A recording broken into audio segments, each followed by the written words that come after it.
Today we're going to have a bit of fun. We're going to look at and roast your builds. Now, before we get started, let's remember a few important things. Every build featured here was submitted by players with the full knowledge that I was going to criticize them. Let's also remember, in many ways, building a ship is subjective, and as such, these are only my opinions, and in many places, you're sure to disagree. I'll do my best to provide reasons for my critiques, and will only be focusing on a few key issues with each build rather than the entire build, which would take way too long. Check the description for all the builds, and again, let's remember this is all in good fun. I'm Commander Exigeous, and without further ado, let's take a look at the builds you submitted and see what you've gotten right and what you've gotten wrong.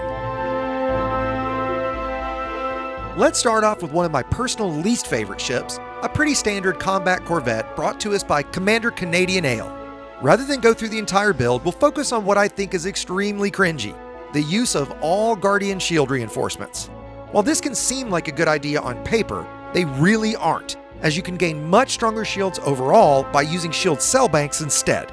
The core is pretty straightforward, save for the use of clean drives over dirty. You'd basically never do that on a build like this, so we'll jump to the optionals.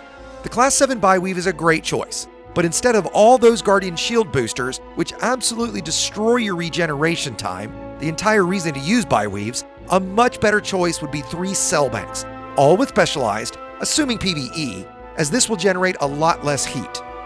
Using a Class 6 fighter gives us 2 active, which is generally enough to keep a fighter active pretty much all the time. The main thing that's being overlooked here is hull, as the base build has a scant 1200 integrity, where we can easily bring that to above 3200 by switching to the much better military grade composites and run 2 heavy-duty hull reinforcements in the military slots. While you may think that's not important on a shield build, a ship running phasing, that is weapons that do hull damage through your shields, will absolutely beg to differ. Looking briefly at the weapons, you absolutely do not need thermal vent on all form beam blazers, and we likely won't need it at all by running specialized with a heat sink. Switching all but one to oversized adds a bit of damage, but you could also choose regen on one or more if you fly with wingmates. For the utilities, we're going to drop a booster so we can add a heat sink to help with the cell banks when we need it.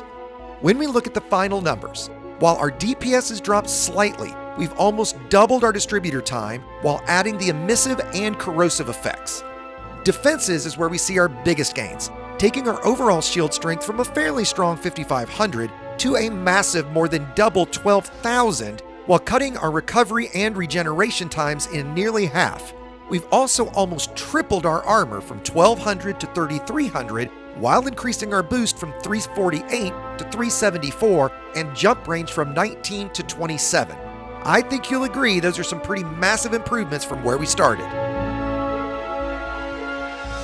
Next, we've got by far the easiest one to critique of all, an Asp Scout from Commander OpticalSphere94. I could talk about all the missing engineering and the odd choices, but I can make this one incredibly short. The Asp Scout sucks ass and is by far the worst ship in the game. Never, ever, ever, ever fly an Asp Scout, as there is always a better choice. Boy, I hope we don't have to debate this one in the comments. Next, we have a Buckyball racer build from longtime forum master and friend Alec Turner. Looking at the build, it's pretty clear jump range was priority, as while 71.78 is great, we can do a little better. Alec makes great choices as he has heavy-duty engineering on the lightweight hull, which adds integrity without adding weight. However, he's oddly only using grade 1. He has a huge amount of excess power, so we can easily run a smaller and lighter power plant, such as a 2D with overcharged.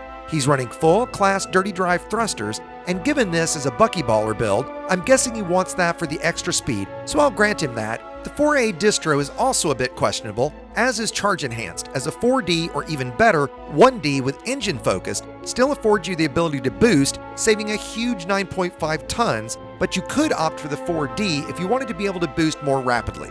I would also never recommend running shieldless, as adding a 3D with enhanced low power stripped down costs us very little weight. The rest of the build is straightforward, but I would add expanded radius to the detailed surface scanner, as it adds no weight and can speed up scanning. If we tally up all these changes, we gain a shield and 3.5 light years of range, a roughly 5% increase, and while sure, that's pretty minor, for a long trip that will absolutely add up. Let's now look at another Corvette build from Commander NWSpacek, this time for mining. Personally, I prefer the Type 9, especially for laser mining where maneuverability isn't critical, but if you prefer the Vet, it isn't a bad choice.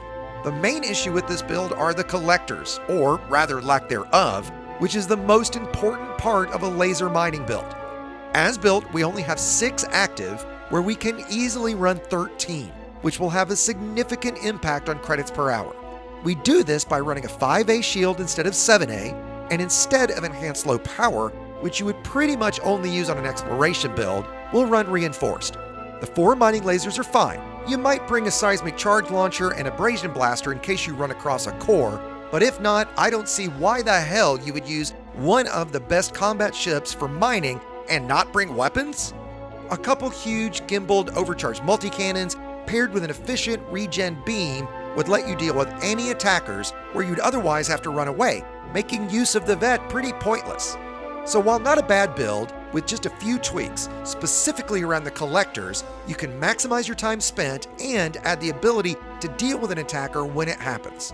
With all my changes, we take our 6 collectors to 13, our boost from 260 to 330, our armor from 21 to 2500, and while our shields lower a bit from 25 to 1700, and our range from 32 to 20, the sacrifices we make are very justified in my opinion. Let's now look at Commander Planet Baggins' submission, a well-done silent-running DiamondBack Scout build, the coolest running ship available, so an excellent platform for a silent build. The first change I'd make is heavy duty on the reactive hull, as when paired with a single thermal hull reinforcement, will have great resists while having a higher base integrity, giving a stronger overall hull. A-class life support gives us a whopping 25 minutes of oxygen, but rather than going with shielded that protects the module, I'd go lightweight, as even if it's destroyed, you would have 25 minutes before death or synthesis. The optionals are really simple, save for a single thermal hull reinforcement to bring our thermal resistances in line. For hardpoints, he's opted for railguns, and by using sturdy mount on all of them, he cuts his heat by an additional 30% over all other blueprints. Use of Super Penetrator, which destroys internal modules, and Feedback Cascade, which cancels parts of cell banks, are great choices. Our utilities are again all great, but I would switch to shielded on the point defense, as this doubles its integrity, costing us a bit more energy, where armor would add weight. Given this is a pretty key defense against missiles, but remember, not pack hounds, making sure you don't lose this module early is pretty clutch. These changes bring our hull from 2255 to 2400. Modest, but that could be the difference in winning and losing a fight. Now we get to look at Commander Darkzide's entry and possibly my all-time favorite ship to fly, the Sidewinder. When properly built, this can be a formidable little ship, with extreme maneuverability and speed, which was seemingly the goal of the build. Looking ahead, we see he's gone for a prismatic, which I think is a huge mistake on a Sidewinder, as it just doesn't play to its strengths, and as we only get a scant 122 megajoules. Instead, I greatly prefer hull tanks with a small Biweave that regens quickly to act as a buffer against missiles and experimentals that need to strike your hull. As such, we can switch to an armored power plant, massively increasing its integrity. The optionals are where I'd make the most changes, taking that heavy prismatic down to a tiny Biweave and adding as many hull reinforcements as possible. Given we're going for speed here, playing to the strength of the Sidewinder, I'd go with lightweight on all the hull reinforcements, save for one 2D, where I'd do heavy duty, while adding a single module reinforcement to help protect everything a bit. Dropping the interdictor to D-rated does shorten its range, but most of the time, range isn't an issue. For our utilities, I'd go for an ammo capacity chaff and heatsink, to both keep fire off and allow you to run silent.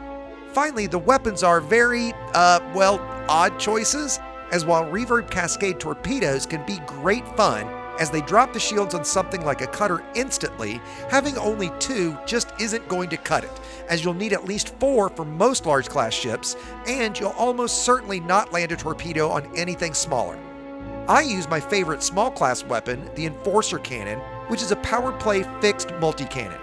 Running both with overcharged incendiary gives us great damage output. While I've never killed a large class ship with this build, I've defeated many, causing them to escape as they realized they couldn't kill me and it was only a matter of time. If you think a combat Sidewinder sounds silly, I hope you'll give a build like this a try, or stop by my carrier for a friendly 1v1. Let's end on what I think is the best build that was submitted, the self-titled No Compromises Anaconda from Commander VykosX, as it's damn near perfect. Let's start with the impressive stats. A boost of 346 with a single fighter bay, 4 SRVs, collector, repair, and fuel transfer limpets, and 2 autofield maintenance units, 1,347 hull integrity, and a whopping 2,100 megajoules of shields, all with an impressive 73 light-year jump range. Really, the only thing I would change would be to drop the shield from a 6D to a 4A prismatic, as while this ever so slightly heavier, you get a touch more shields while losing only 0.1 light years in range. The real reason is this allows you to upgrade one of the Class 4 field maintenance units to a Class 6, which would be rather useful on a long-range ship such as this. You could consider dropping the SRV bay to a Class 4, again upgrading the second AFMU and gaining a bit of range, but if you're going to be out in the black for months at a time, doubling your available SRVs is likely the right call. All around, this is a very well thought out build, and I think deserving of the No Compromises moniker. If you enjoyed this look at these various builds, let me know and I'll make this a series, as there were many other builds that I just didn't have time to cover. So if you submitted one and didn't see it here, don't worry, it's still on my list. While I wanted this to be informative, this was for entertainment more than anything else, so if your opinions differ than mine, I hope you'll remember that when sharing your thoughts. If you have a build you'd like me to look at in a future video, please send it to me via Discord. The link to the Level 11 Discord is in the description below.